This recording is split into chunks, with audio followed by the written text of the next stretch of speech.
Gary Shaw and Chad Dawson and his team, they're like Don Quixote. They're tilting at windmills if they believe they're going to entice Joe Calzaghe out of retirement and they're going to entice Bernard Hopkins out of a fight. They got to get into the real world and start building Chad Dawson as a real entity. And I believe if I'm HBO, I say it's either Glenn Johnson or take a hike. Enough of these young fighters calling out guys that are retired, or the Bernard Hopkins, who's like 44 at this point, and it really is only looking for fights that he can absolutely positively win.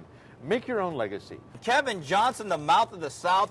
I love Kevin as a personality. There's one problem. His interviews are much more entertaining than his actual fights. That's a problem. Yeah, man. Coming into this week, prepping for the show, I hadn't really seen the future of the heavyweight division, and after watching tape of Kevin Johnson, I still haven't. Wow. I met Kevin Johnson last year in Memphis, Tennessee, and he shook my hand, and I said, that's the only time I've ever seen you use the right hand. And I wasn't really kidding. Now, Kevin Johnson, to me, reminds me of Apollo Creed. I mean, he's got a good-looking jab, no right hand. And I think that part of the problem with Kevin Johnson is charisma, personality, he gets an A.